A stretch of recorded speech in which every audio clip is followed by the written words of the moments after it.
You missed it, Albie. Missed what? Couple things. You missed a whole series of events. Really? I forgot the audio cable back in Massachusetts. We're in Vermont currently. And I remember when we were out riding this morning, saw that awesome granite quarry, and we're all through the world. And remember it said low tire pressure? Mm-hmm. And remember we decided to make a non-verbal decision to ignore it? Yes. When I got out of the hardware store with an audio cable, the tire was flat. Completely flat. Completely flat. So then I was in the hardware store, of course. So that was good. I got some Fix-A-Flat. 2 non-hardware items. Audio cable and Fix-A-Flat. And I put it in the tire, and it got it up a little bit. And then I drove to the gas station and put air in the tire. And so now we will see. Either we will go out there and the tire will have been deflated again, or if it's not deflated and it maintains its tire pressure, now all tires have been properly inflated to their proper pressure. That's 35 psi, Alice, or whatever it is. It depends. Your car should say on the inside of the door. I know on the I looked label. there. Okay. Thank you, Alice. I do have a penis, regardless of speculation from listeners, Alice. What do you think? I just have a feel if it gives off a inflated efficiently. I don't necessarily trust you to know how to fill up the tires. I looked into this. Believe me, I made it a thing. All right. So anyway, I have saved today. So we had to come out back and do an emergency podcast because obviously I don't even remember. This has been such a blur. But if you're seeing extra 10 times the amount of DuckDuckGo searches for Tom Shattuck, that is emanating from me. So obviously the Scott Brown stuff took off. I think we had a pretty good inkling that it was newsy. Obviously, I think we mentioned that and we played that. Mm-hmm. We talked about it in our Thursday show. Yeah, and we talked about it to Graham, obviously, which you guys have now heard as well. And he put it in the New Hampshire Journal, from Inside Sources. Right, and then it went all over the place. Once it was Inside Sources, and then George Colley was pumping it up down in Connecticut, and then it popped over to Alex Jones, and then we thought, wait a second, this may not be the Connecticut hit that was reflecting well upon us. Once it was Alex Jones, and then off to the races it was, and so we had it's a very interesting situation being on vacation and just noticing this stuff. Right, because we got up here Friday night and everything was normal, and then by the time we were going to bed, that just the short little clip that we had posted, because of course we needed our Patreon people to get the content first, of course. But we had just that short little clip that we had posted, and that had 5,000 views, and I was like, oh, that's weird. And then it had 50,000 by Monday. So it was kind of an exciting weekend. It was on Fox. And let the record show, Tom Alice. Shattuck's name was on Fox News. Let the record show just how good a listenership we have. We were tipped off to all the stuff from these listeners. Oh, yeah. People told us where it was. Yeah, really. Because people a lot of times we didn't have service. We're up here in the Northeast Kingdom.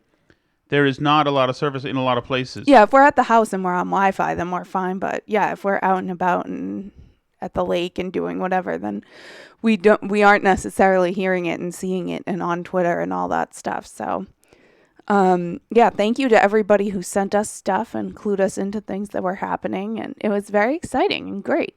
Did I not see? I thought I sent Howie to us. Did I not? I don't know what you sent to us. It should be right before. I may not have sent Howie. I wanted to just go over a couple of these hits, Alice. I know. Very exciting hits, starting with a friend of mine. The virus, and then when the virus hit our shores, he got fabulously wealthy, pushing these vaccines that didn't actually work. At least they didn't work for most people. All right, we got to move.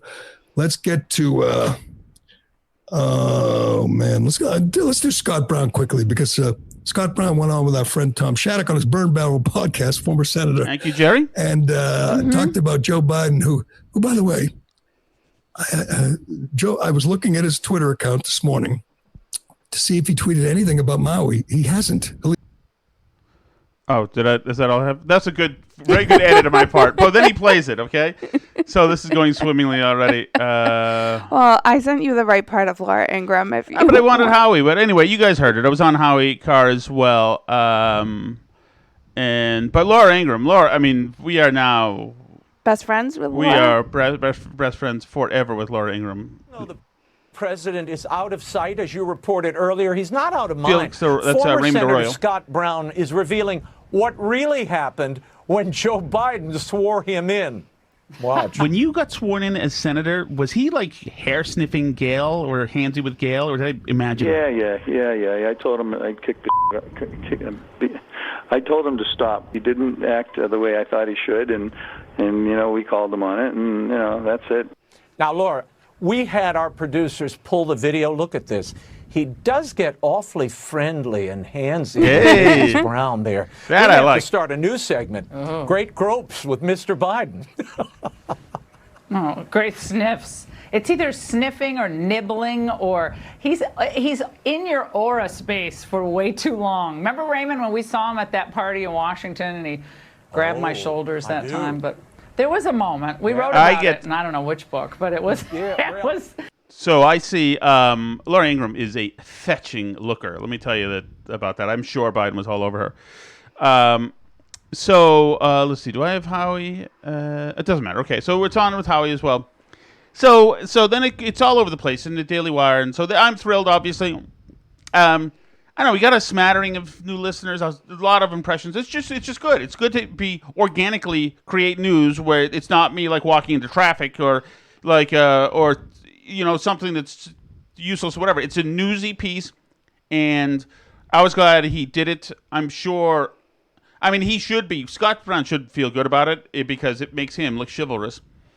And he's in the news cycle, but we reached out to Chris Christie and Ron DeSantis. And neither of them responded. And I think that shows you that both of those campaigns suck. I'm sorry. And it's not because they need to get back to the Burn Barrel podcast. No, that's not the point.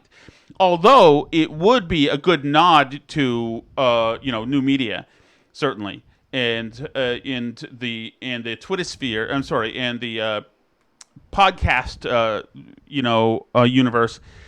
The fact is that people were looking at us. So media was scraping us and looking at us, and we can see from the numbers that they were. So we were white hot. So that they should have gone right back to our same podcast and advanced the story. Christie should have gone on there and said, this is why you can't have somebody like Trump or somebody like Biden, because both of them have this issue, et cetera, and they don't respect it. And DeSantis could do the same thing without even naming Trump's name. He could be saying both front runners are problematic in this.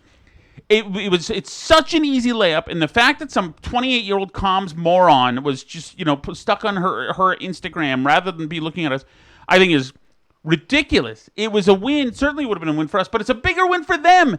There's no earned media opportunity for these people because Trump keeps getting indicted every 4 minutes, including 2 days ago or yesterday, whatever. So this is emblematic as far as I'm concerned, and I've noticed this very carefully. I've been doing a lot of campaign booking now in the last 12 years or so, and I noticed you can tell the campaigns that have their stuff together and the campaigns that don't have their stuff together. And I'll tell you one thing. Had I texted Hope Hicks in 2016, told her I had a similar situation for Trump, she would have had him calling in 5 minutes. They would never have missed earned media. Trump didn't spend any money. Of course he was going to use earned media.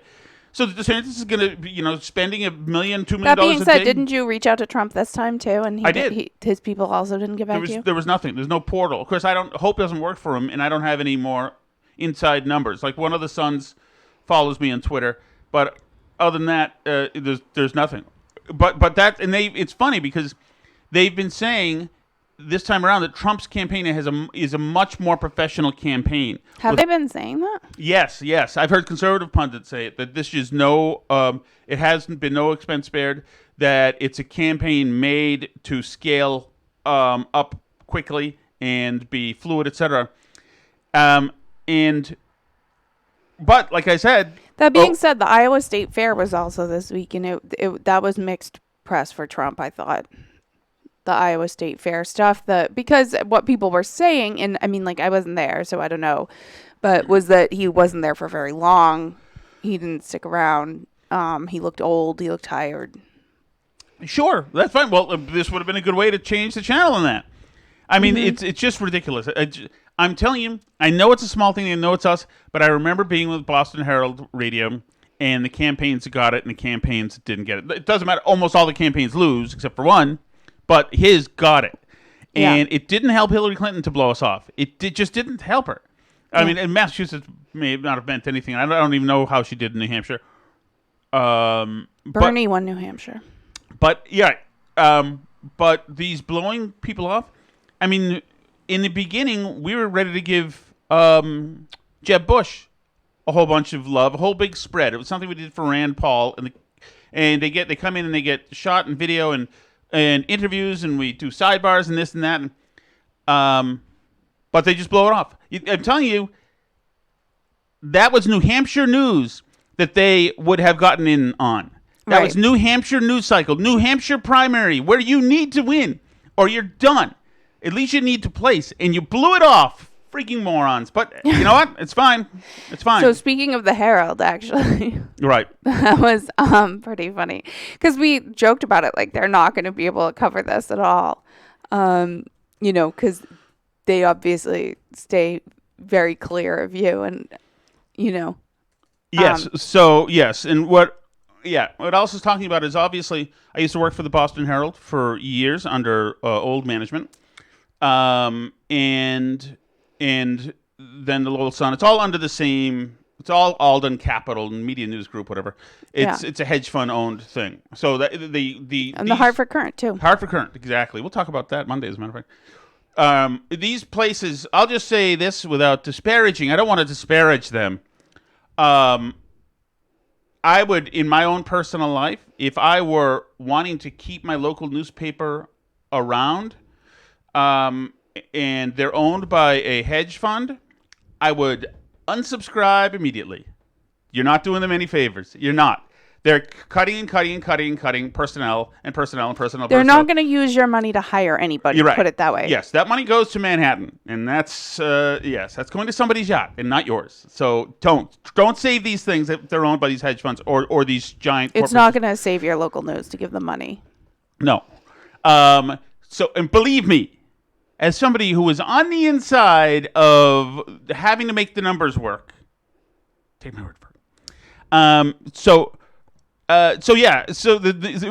This is such a the Boston Herald essentially created Scott Brown. Mm-hmm. He was omnipresent between the Boston Herald and WRKO, pretty much. Created Scott Brown. And even TKK. I mean, he was a talk radio fixture. Even when he ran for Senate, I did not know about WRKO when I was in high school and college. Right. But I did know about big TKK because it was traditional media in a city that is, or let's say even New England, that is split between Globe people and Herald people. The Herald was very influential. So I had heard of Scott Brown because he called into talk radio all the time. He got the number to call in and to all these stations and saved it and would call in at random all the time. Right. And also another instance of earned media. Mm-hmm. Scott Brown has the hotline number, and here we go. Well, now he has the Burn Barrel podcast hotline so now number the Herald, too, by the way. Right, yes. So now the Herald is... So they didn't pick up the story. This is a Boston, New Hampshire, Scott Brown... And as a matter of fact, mentioned Herald Radio in the interview. So now, since I can imagine the meeting that they had, the regional publisher of the Herald and the current secretary is a guy named Kevin Corrado. Kevin Corrado knows nothing about media, nothing about politics. I'm not disparaging anybody here, but that's not his field. He's from like IT or something. He got the corporate gig to make cuts, efficiencies, where it is. Mm-hmm. He doesn't know anything about any of this stuff. I've been out. It's just that's not his field, which is fine. That they don't care. He doesn't want trouble, and he gets some of these people can get spooked. If you're not used to being in and around media, you're scared to death of media if it's turned on you and negative attention. you don't want any trouble. You want to make your numbers and go. So the Herald, obviously they all see this story. It's Scott Brown. It's him on a podcast. Well, Howie's doing it too. Howie's doing it. Which is right on the air. So obviously inside, I assume Joe Battenfeld, who wrote this. Let me. I've gone ahead. Obviously, so they don't write a hard news story in it, because it's impossible to write a hard news story without flagrantly it being a stolen story, unless you attribute me. Unless you give attribution well, yeah, to me. because where would he have said this anyway? And the story needs to have what, who, where, how, why, how, when, and the how is me and us. And so that they skip writing a hard news story. They meet a story that the Globe didn't get, so it would have been theirs to have, because the Herald doesn't usually follow the Globe. But this would have been a Herald get, but they don't. They wait some days, and another day, and another day, and another day, and another day. They could have just written up the story, but once again, because I was bad, we left in an angry divorce, me and the Herald. They decided to not do it. I can imagine that this probably was Joe Donnell, who's the editor-in-chief, probably labored over it and said, wait, we can't, the big bosses don't want us to write about Shattuck because Shattuck left in bad terms. Well, not really. It's probably for that company, pretty standard stuff. But there are lawyers involved. We'll just say that. So he probably said, we can't do this because it's got Shattuck in it. If they did run it up the flagpole and say, hey, what do you think about this? It is such a terrible media move that I could imagine the publisher said, no, don't do it. Because publishers thinking about the lawyers and protecting themselves and this and that, et cetera, et cetera. So they let this story go right by the Boston Herald, which should have been a Herald story. It was ridiculous. Until a few days later, when I guess that somebody had to, make sure they could sleep at night, because you can't if you're a local Boston journalist and you let this thing go. And so they put Joe Battenfeld on it, who's an opinion writer generally. Joe Battenfeld does a tightrope walk, a backdoor way. So he's writing a kind of an opinion newsy piece so he can bend the rules a little bit more. So the wording that Bats used, and I like Joe Battenfeld, and I don't think he was doing anything. I think he got scared to death. And somebody said, hey, Joe, no love this game. So they go around it and they say a local Boston podcast. Eventually, they say... told the Burn Barrel host or whatever they said. Yes, the Burn Barrel host. It's like there is no Burn Barrel podcast. There's Tom Shattuck's Burn Barrel. That exists. Tom Shattuck's Burn Barrel. Now, burnbarrelpodcast.com does exist. Mm-hmm. And there are other iterations of Burn Barrel podcast, but there's no podcast called Burn Barrel Podcast. Right. It's like there's no newspaper called the NY Times. They use nytimes.com and NY Times on Twitter, but it's the New York Times. Right. Generally, if you were citing something that was told to the New York Times in an interview, you would then link to the interview somewhere so that people could see that you're not just making this up whole cloth. What they did, because they wanted to take my stuff and use it, but they had to, or felt like they could at least cover us off as if they're being, and I can imagine the editor, Joe D., probably saying, oh my God, how do I do this in a way so we don't feel greasy here doing this, because we're stealing from him like we steal from Turtle Boy. So they come around with giving me a subtle nod by saying, Burn Barrel Podcast, so what they've done is create a fake entity that kind of resembles my entity. It's Hydrox and Oreos here. And then they cite that entity that doesn't exist as the source. Right. Which is great, but that entity doesn't exist. Tom Shattuck's Burn Barrel exists. Tom Shattuck exists. Mm-hmm. They also go on to acknowledge that an interview happened with Scott Brown years ago in the Herald, in which he was initially asked this question. The impetus for me saying, Scott, am I wrong? But years ago we talked about this. So they acknowledge that actually happened, but they don't know that it happened. As a matter of fact, I'm not sure that it happened, but they're going with it as being locked. Joe Batts wasn't there. I don't think Chabot was. They didn't talk to anybody who remembers. So they don't even know that the source story that they're saying actually happened over at the Herald. So give us some. They don't even know that it happened. So that story is cooked. That is a cooked story by the Boston Herald in an attempt to steal from me. They've had to cook a story that resembles, but they did no reporting on this. They didn't hear the archives of the Boston Herald Radio. They don't know how to get there. They don't even know where they are. They did nothing. This is completely unethical. Completely unethical. They stole that story without giving me any credit. Their guy didn't write it. Right. Tom Shattuck wrote it. And for them to steal content like that, I don't even know. I mean, I guess I assume that Burn Barrel content is not copyrighted. Everything's automatically copyrighted. But yes, that's how they've done this. So now they can pretend. But it's probably fair use for them to like discuss something that happened. Well, they misattributed the story. Right. There's no such thing as Burn Barrel podcast. Mm-hmm. Well, yeah, and any normal newspaper, as did everybody else, including Fox News and the New York Post, and everybody link back to it. So that because if you're going to tell people that something happened on a podcast, you don't just expect them to take your word for it. You link to your source. Right. So that they can verify that it happened, because that's what you do when you're sourcing things. Yes. And you could even link to the source. If you linked Burn Barrel podcast, at least you're linking to the actual source. That way you can come a little bit clean. Even if it says in a podcast and it's linked. Right. At least that's an acknowledgement. They did not acknowledge me. It is totally fake.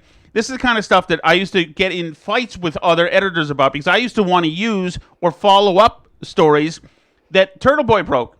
Right. But they didn't want to, because he's mean. He was mean to reporters, and they didn't want to hear the reporters complain because their feelings were hurt by Turtle Boy. Because when reporters around New England try to steal his stuff and he gets pissed off, their feelings get hurt. Right. Well, sorry.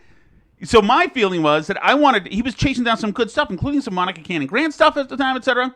So I was Karen like, Polito story that he broke. Right. And when I was like, I wanted to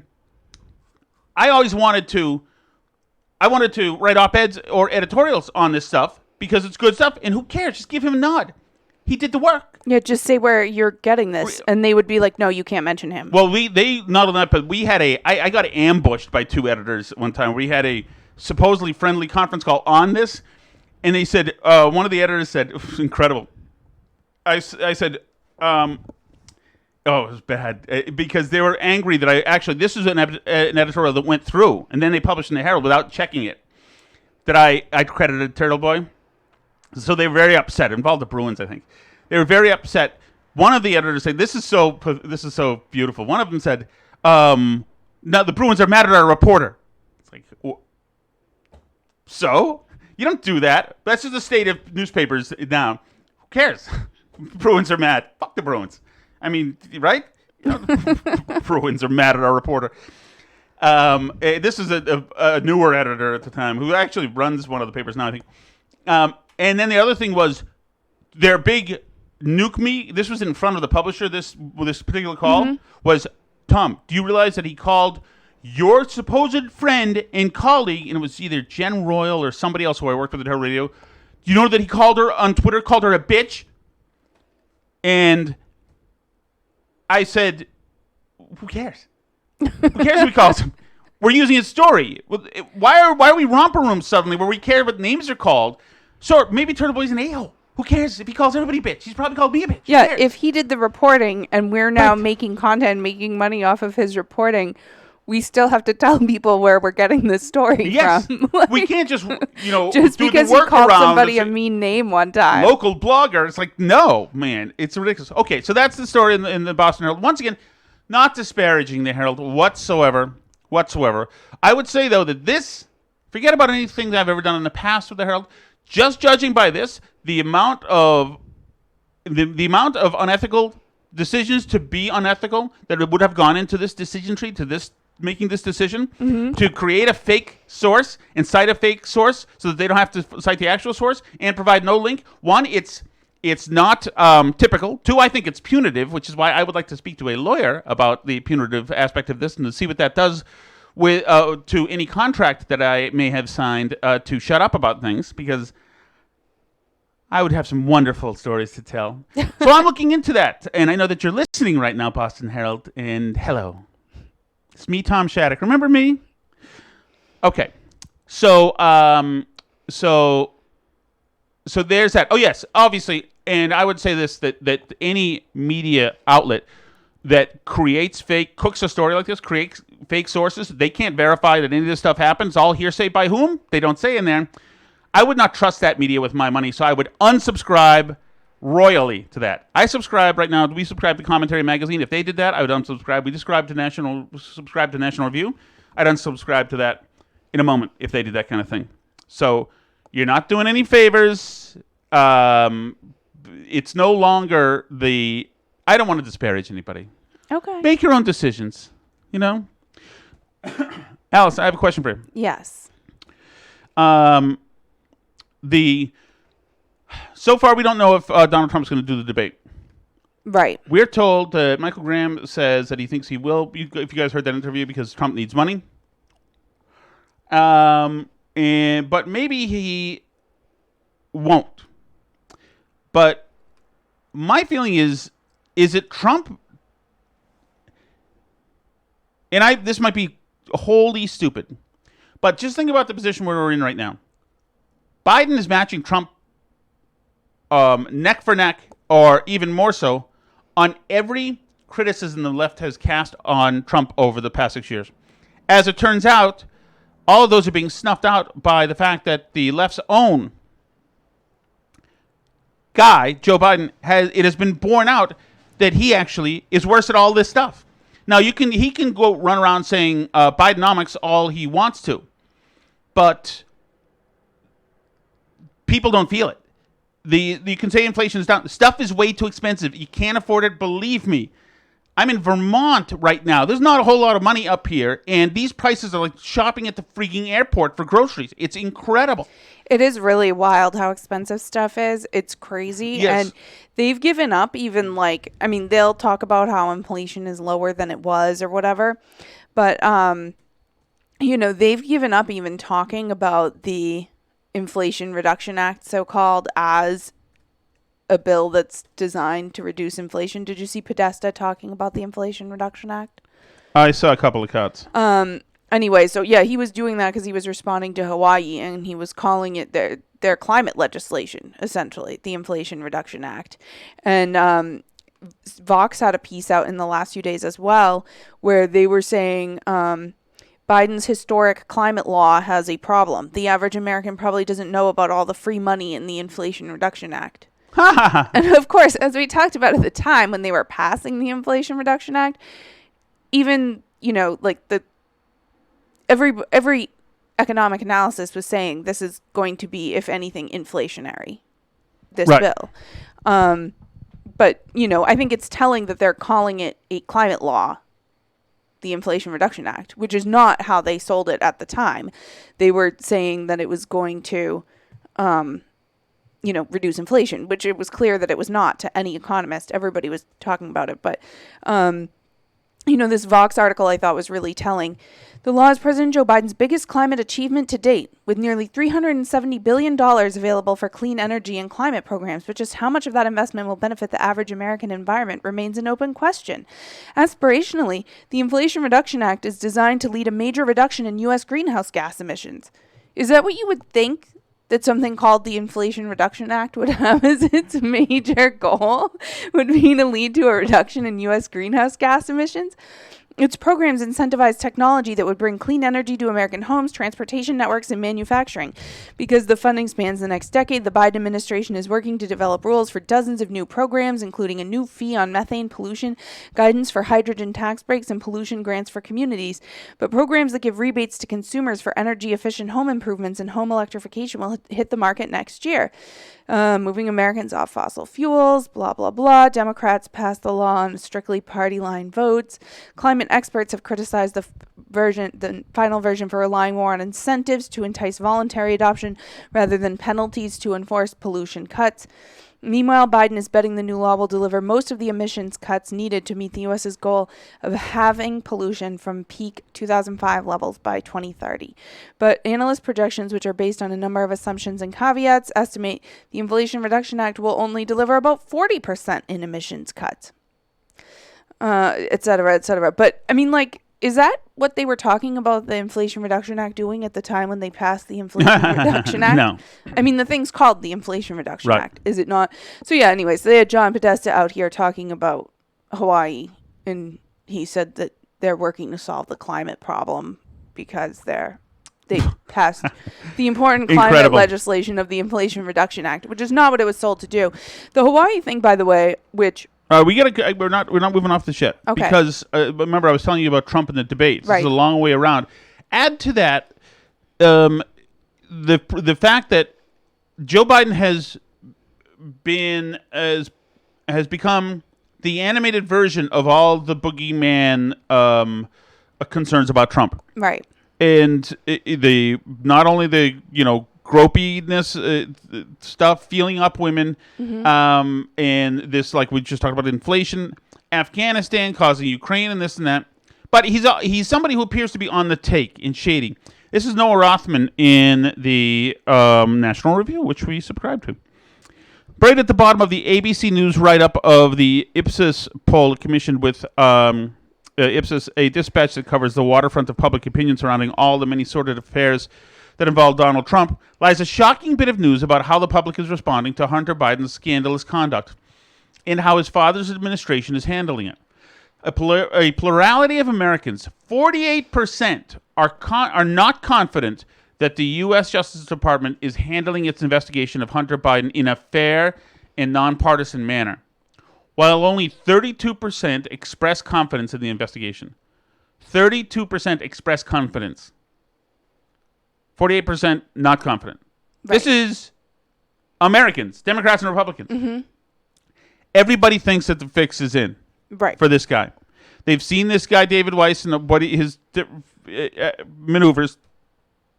According to Ipsos, the survey showed that fewer than one-third of Americans believe the Justice Department is conducting the investigation and prosecution of Hunter Biden in a fair and nonpartisan manner.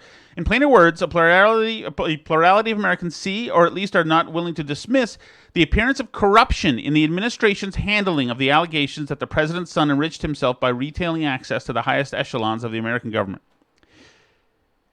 That means that they think the guy in the White House is a crook. Right. Because Americans aren't stupid. Well, many of them are, but you, by nature, you see what's happening when you see what's happening. Right. And we see what's happening. They see that the process is being screwed up here. The guy's an F up. He's a jerk. Hunter Biden is not somebody that women like. He's mean to his daughter. He was mean to the mother of his daughter. Mm-hmm. Joe Biden is gropey and etc. So what I'm saying is a long way to say that in these debates, Trump should go there and try to seem like he's not the biggest a-hole on stage. And maybe he could have a chance to get support that he's going to need in the general. Because right now, there's no lovable Uncle Joe left in this race. Right. Neither Trump nor Biden have it. But Trump has not done the crap in front of the camera that Biden has. He hasn't. No. I mean, he hasn't been terrible to a bunch of families that lost their kids who were Marines because of Trump's F-ups in Afghanistan. That didn't happen, right? There's no, Trump doesn't go out here and yell at everybody for how name one goal we haven't achieved and act all abrasive towards people and stuff and walk out of the room when he's asked questions like that. Oh, yes. Well, here's today. This is Joe Biden. Can you tell us about your Hawaii trip, sir? Can you tell us about your Hawaii trip, sir? No, not now. I'm going to be leaving. I'll be there on Monday. Why is it important that you go? Thank you. Sir, on the family issue. Thank you, Mr. President.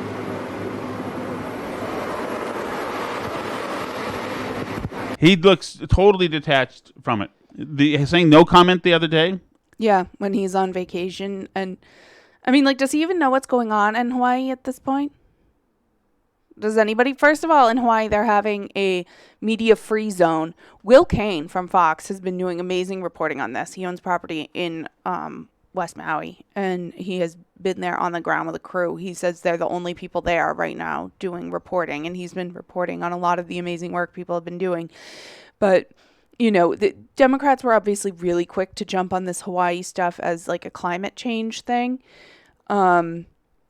which it's never a good idea to jump too deeply into a narrative about an event immediately once it happens, like in the first 24, 48 hours. Yes, now more than ever. You always want to hedge a little bit until you know exactly what's going on, because a lot of the reporting is very bad in the very beginning, especially in cases like this where there is not a lot of reporting on the ground here, and they're deliberately trying to keep media out.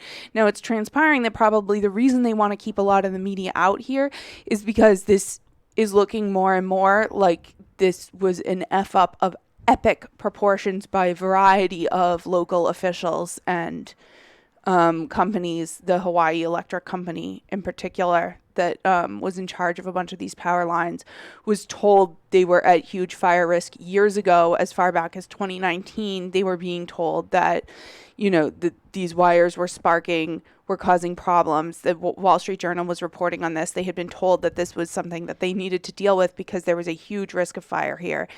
And they did not do it because they were too busy building renewable energy plants and resorces to make the switch to renewable energy. In addition, this guy, I have the video here of M. Kaleo Manuel.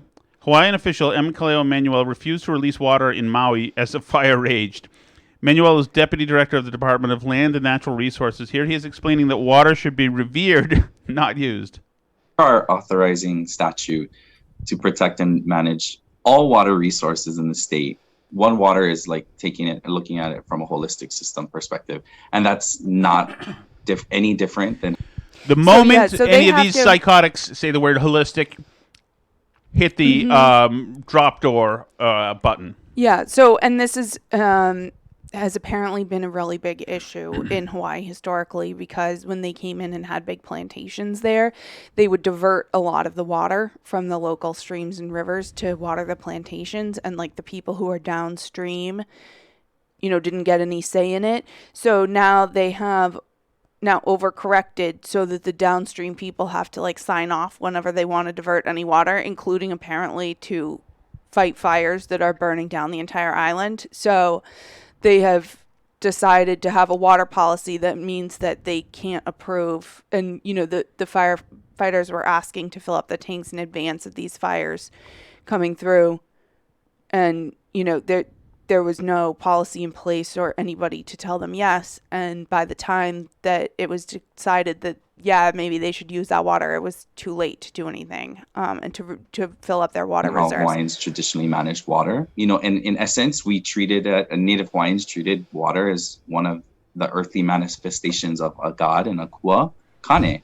And so that reverence for a resource and that reciprocity in relationship was something that was really, really important to our worldview and well-being, right? And living in an island, isolated from other, civilizations. How does that relate to being able to use the water to put out the fire that's literally killing hundreds of people? That's that is the unfortunate fallout of the holistic approach. Yeah. So, and I think there was also just sort of generic non-woke mismanagement here too. Some attention has been put on the guy in charge of emergency management. Is that the guy with the same name from the KMS show? I don't know about that, but I don't know if I saw that. But anyway, that he had no experience in any kind of emergency management. In fact, it was his first full-time job he'd ever had doing any kind of emergency management, but he had been chief of staff of the mayor previously. So a political appointment, clearly not somebody... and we know how that goes in Massachusetts, because that's how, like, all the jobs are appointed in Massachusetts. Everything's a patronage job. Nobody has any experience doing anything. So, but it just leads to such disastrous governance. There's, the alarms weren't sounded. Right. I actually we saw this some harrowing video of the fire just burning from rooftop to rooftop and flying. I heard one estimate that said it was traveling a mile a minute in some cases with the wind through the city, which is just unbelievable. That's crazy. There are also, a bunch of rumors, including, I mean, the Wall Street Journal was publishing these, so they're getting this from somewhere. People are saying that children were sent home from school, but that parents still had to work. So there were a lot of children home that weren't warned to leave. Freaking amazing. Which is, and there are a lot of concerns that potentially amongst the missing people, which is still like 1,000 missing people, that they're asking people for DNA for help to identify remains now, that there are going to be a lot of children under that number, which is just like devastating to think about. That if that's like a possibility here, that's like really, really horrific. But, then they jump right out and say like, oh, well, we need climate legislation. Well, maybe you need management on the ground that's going to handle things instead of sitting here and talking to me about freaking river water gods. Maybe you should like put a little time into handling the thing that's here now, which is that you had a bunch of infrastructure that you didn't upgrade. Hawaii Electric is potentially going to be bankrupt now because of the amount of insurance claims that are going to be filed here, because they're insured obviously, but they didn't make necessary infrastructure upgrades that they were warned that they needed to make, and they didn't apparently shut off the power while this was happening, as they had poles coming down and, live wires sparking into buildings. Everything that comes out about it just makes it seem like more of a human failure, because a lot of these things, storm, it's a total F up. Wind and storm or no wind and storm. Can we just admit that it's not only patronage, but it's historic first, etc. People suck more at things now than they have ever. They are just terrible. Terrible. And we're seeing this in such a high level. Like when Biden was just answering the question, I have nothing to say now. We'll go there Monday. Karine Jean-Pierre is gawking at him from behind. She is panicking. She doesn't know what she's doing. She's a dummy. The press secretary she doesn't is even supposed know to who be Senator Hirono is. Right. The press secretary is supposed to be the best liar in the administration, unless you've got an exceptionally talented principal like Barack Obama, who came off like a flack himself. But Karine Jean-Pierre is not. She's not. She sucks at this job. And some people get it, some people don't. Psaki was not great at this job either, but she was seasoned. She knew the steps to take. She was not a thinker on your feet. She was snide. This whole idea of Psaki bomb, I'm sure, got to her head. And, one of the things that you can tell is that these people never clean anything up, or else this guy would have had... Their strategy also is terrible. The strategy to declare victory in Afghanistan, freaking kidding me? You do that, you declare victory, and they did. Well, there you go. That's it doesn't make the communication shop easier, but that's what people are listening to. So I'm going to bring that local. Okay.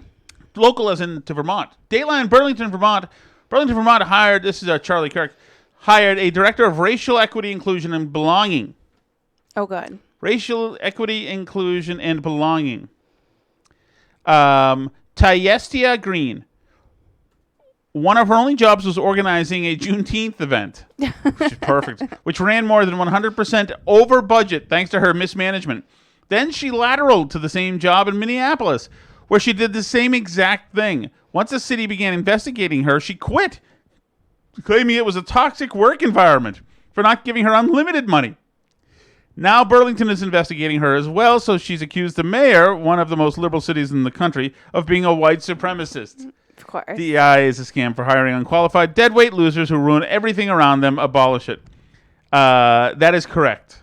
That's today's theme, including my former colleagues and over at certain tabloid newspapers. This is unqualified, deadweight losers. That's the kind of person, and that's a kind of main ingredient it takes to come up with these kind of comm strategies and how to create a fake source for a story and then cite that source instead of doing ethical journalism. But this, and I'll add Andrew Jack Smith to this as well, and David Weiss. All these guys as well. These are unqualified deadweight losers. with good jobs and egos in Washington, D.C. Mm-hmm. All right, Alice. What is the hot sauce? Should we do the hot sauce? I guess so. The hot sauce is, of course, Chelsea Fire Wicked hot sauce, which brings us the Chelsea Fire Wicked hotline chat where you can leave a message for the show. Very nice people in this little town, Alice. Very nice people. Morgan's workplace is right down the street.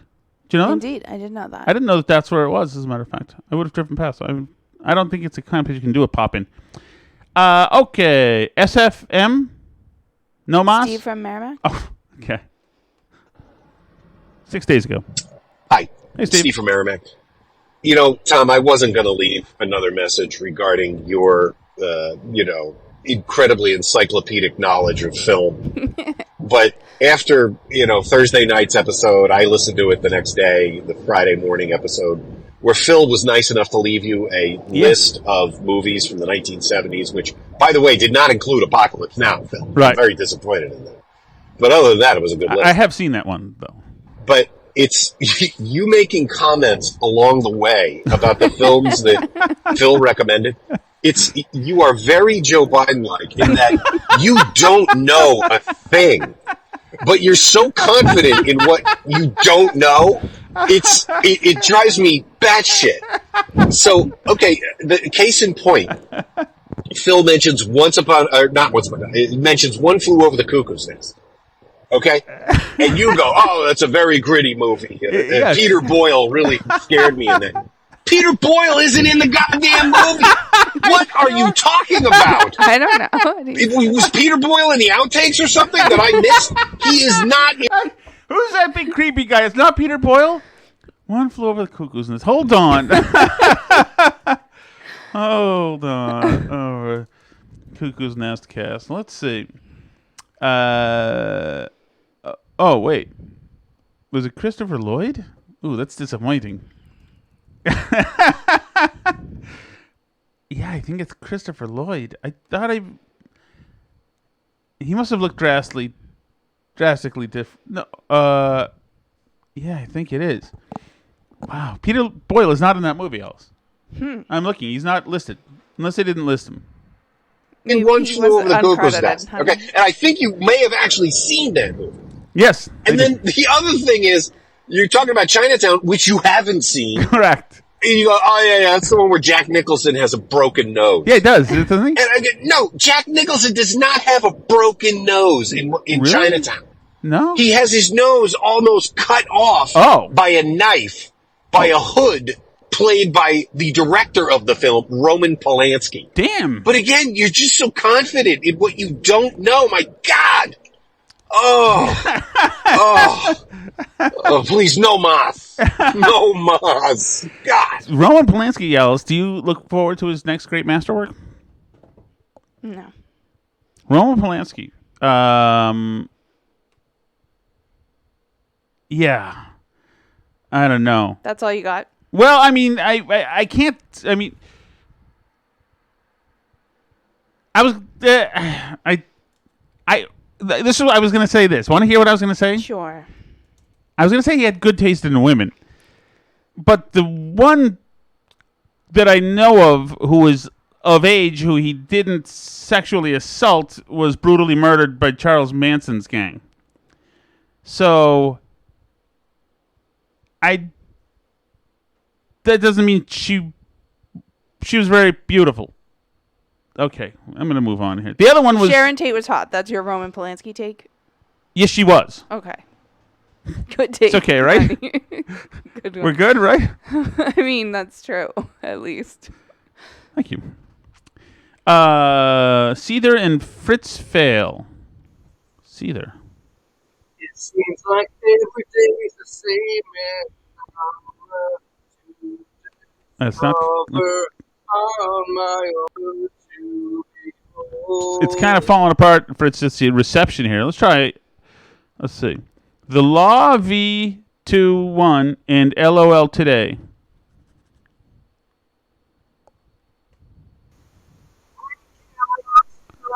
Damn, it's got to be Fritz again. That is Fritz again. KB1SX2B. Okay, let's try another Fritz. There we go. No, Fritz. It sounds like something I'd like to hear, Fritz, but you're gonna have to take your phone out of the jar of mayonnaise and take that jar out of the shower because there's a lot going on there, and none of it is your voice. I would just like to say how President Biden wants to help Ukraine and barely help Hawaii. Here's $700 for each family. Yeah. Yeah, that's going to fix it because that's all it takes to rebuild your house and fix your family and get your pets and get everything back in order. And maybe your bank got blown away. That's nonsense, man. Totally nonsense. I'm pissed about it. Yeah. You're right, Fritz. What an FU to people. $700? First of all, don't even say anything. Yeah, don't say anything at the moment. Just go there and start hugging some people or whatever. I mean, apparently that's like the most they can do out of FEMA without going through Congress or whatever for a bigger thing. But I just don't say $700 because it sounds worse than people saying are missing nothing. their kids right now. Paul in the car, Alice. Hey guys, Paul in the car. Hey, Paul. Quick kudos to you that this week, although it was depressing and disappointing that I didn't have the Sunday through Thursday normalcy of your podcast. The interviews were fantastic. So thank you. Great departure from the usual. It was awesome stuff. I would encourage you to mix that in continuing forward, but great job. Thank you.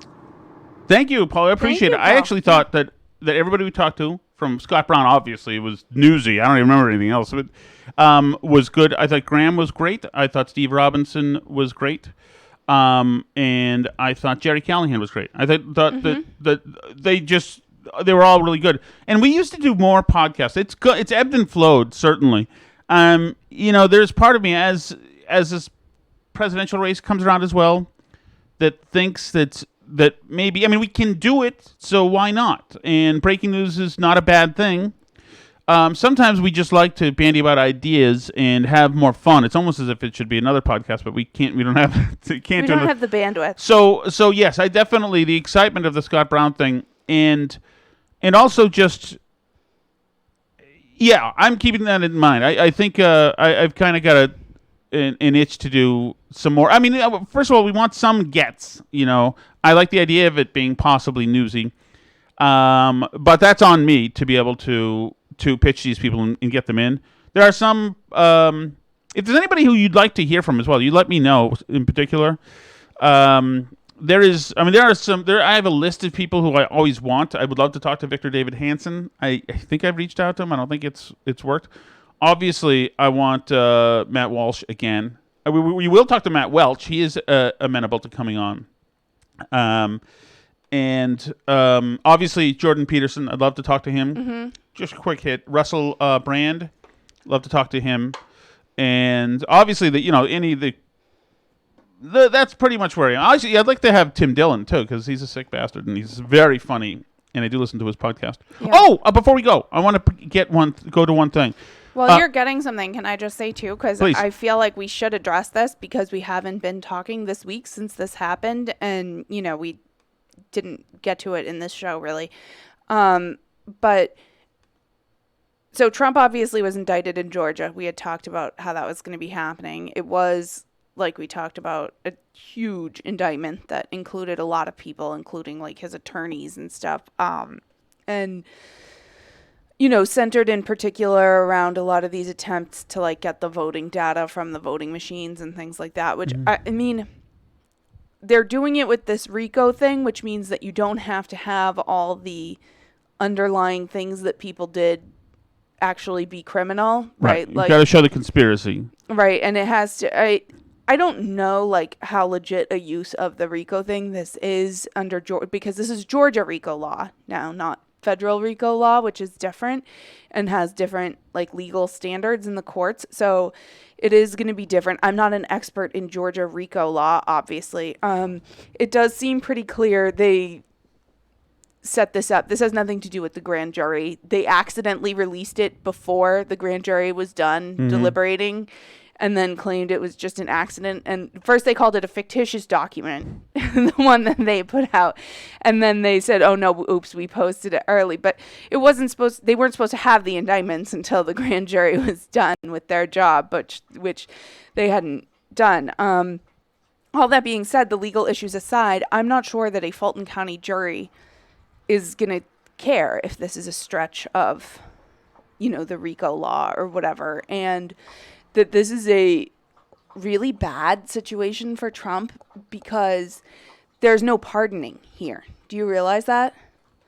Oh, really? So it's state level, because it's state level. Well, and not just because it's state level, but Georgia doesn't actually have, the governor's not able to pardon as well. I see. So a lot of people were yelling at Brian Kemp and saying, Brian Kemp, you better be ready to pardon Trump.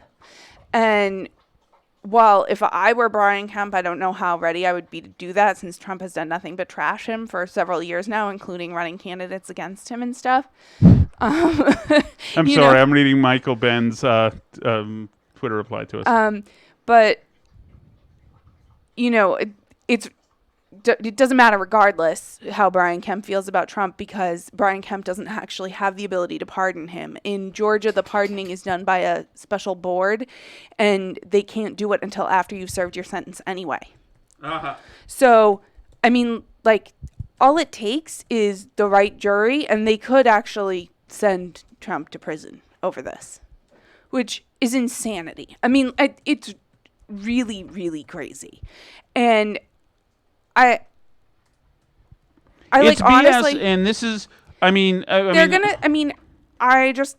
feel slightly ill about it, thinking about how we were lectured to for all these years by all these people about how dangerous it was to democracy that Trump crowds jokingly chanted "lock her up," right? And they're actually going to put 80-year-old Trump in prison for possibly the rest of his life. Yeah. For doubting election results now. Yeah. Which is, it's so incredible to me. And there's no out. There's no pardon power. There's no way to heal the rift, sort of, because, it's like the thing with pardoning Nixon, right? Where the feeling was that could allow the country to sort of get over it and move on from the divisiveness of the Nixon stuff and the Watergate stuff and everything. Of course. But there's no mechanism for that here. If they put him in prison, he's really going to go to prison. Yeah. And they're already threatening grand jurors and stuff. They've already arrested people for being problematic. If they actually put Trump in prison for doubting the Georgia election results and for his lawyers trying to go through legal channels to try and obtain voter data and stuff, that's a problem. That is third world stuff, and it's really serious. And I don't see a very clear off ramp to it. If they get a jury that's amenable to this, which they very well could. This county went completely for Biden. If they get a jury that's amenable to this, there's no which is why people like governors and presidents have pardon power, right? There's no off-ramp. There's no way to de-escalate this. Right. Yes, this would be serious. I don't... And I find that, really upsetting and, worrisome just for our country. So it's made me sad this week, honestly. I was delighted to hear Andy McCarthy essentially say that it's all nonsense, but who knows? But juries are weird and unpredictable. Yes. Okay, on some better news, I haven't heard these two cuts, but these are moving around everywhere. Larry Elder, who actually sent this cut to me, Alice, was on with Charlemagne the God on the Breakfast Club, and there are a couple of cuts I'm told are must watch. I'm acutely aware, Charlemagne, that I'm a black person, just as you are a black person. And when Joe Biden insulted you by saying, you ain't really black, we don't know whether or not you want to vote for me or vote for Donald Trump, it seems to me that should have been a wake-up call on your part. How dare this guy come in here and insult you, a black man, and tell you got to think a certain kind of way? I'm amazed that you weren't mad about that. I'm not gonna say it upset me, just like I'm not letting you upset me. You know what I mean? I don't tend to get upset over things like that. But what I did say, well, you just not talk about a wake-up call, and it seemed to me that should have been a wake-up call on your part to have a white guy come in here who also said, by the way, about Mitt Romney. because he didn't want to put more regulations on Wall Street, going to put y'all back in chains. And Joe Biden has lied for decades about his civil rights record, claiming that he desegregated movie theaters and restaurants in Wilmington, Delaware, when he didn't do any of that. He lied and said that he tried to visit Nelson Mandela during apartheid South Africa. He did not. And he came in here and told you aren't even black and let you think a certain kind of way. It seems to me that should have been a wake-up call for you, but it wasn't, apparently. Yeah, I mean, for the record, I'm not a Democrat or Republican. I didn't say you were. Yeah, I think both. I don't know what you are. I never even asked you about your party affiliation. Yeah, I'm just saying, but you are black. And to have a white guy come in here and tell you have to say, think a certain kind of way, otherwise you, quote, ain't black? Wow. How should I have replied to him, you think? What I just now said, how dare you insult me and tell me I think as a human being, let alone as a black person? I don't tell you how to think, Joe Biden. How dare you come in here and tell me how I should think? I'm going to vote for Donald Trump if I want to vote for Donald Trump. And if I want to vote for Donald Trump, it does not make me not black. 20% of black people, black men, as I said, voted for Donald Trump in 2020. Are they not black now? So only 80% of black men walking around are really black, 20% are not because they voted for Donald Trump? How insulting is that? How condescending is that? Nice hit, Larry. And one more cut. Obviously, Larry packed that punch, beforehand. Well, yeah, he knew. That was a planned. So this is more conversational. Have you ever heard of the term nigga wake-up call? No. It is an incident where a person of color forgets that they are of color and are reminded rather brutally by an unexpected act of racism. Have you ever had any of those? Oh, brother. I'm just asking. This seems to be up there. You think you've ever Well, had I'm acutely aware, Charlemagne, that I'm a black person. No, this is leading into the other cut. That's what he was. That's clearly what he was calling it back to him. That was bleeped in the other. And wake up call. So let me go back further and see if there's any more of this. This is a guy, Joe Biden, who, when he first got into the Senate, hung out more than anybody else, as I said earlier. He's opposed to school choice when he has his own kids in private school. And we lost a year, almost 2 years of in-school education in California because of COVID that he supported. I mean, this guy has done monstrous things to black people, and then for him to come in here and tell you how you ought to think as a black person, it blew my mind. As a person objectively who doesn't care about either party. Okay. So anyway, that's good stuff from Larry. Good for you. Good for you, Larry. Thank you all for hanging out. We appreciate the kind words. Appreciate all the heads up. You don't realize how spotty the internet is here. So if you guys hadn't told us about stuff, and just seeing little notifications saying, hey, guess what? Then we wouldn't have known. It's been a great week. Thanks for all the feedback. And we shall see you Sunday. Tomorrow, an All You Can Eat podcast comes out. Yes, listen to that. Plenty of All You Can Eat podcasts. If you haven't tried listening to those yet, just search All You Can Eat and Tom Shattuck on Apple Podcasts. You'll find that there. You can, if you feel like joining for live streams and stuff like that, and like I said, our Patreon people got all those interviews a day early. That's patreon.com/burnbarrel. And you can, of course, always listen to the show for free, burnbarrelpodcast.com. You can leave messages, and there's links to all the different podcast apps. C'est la vie.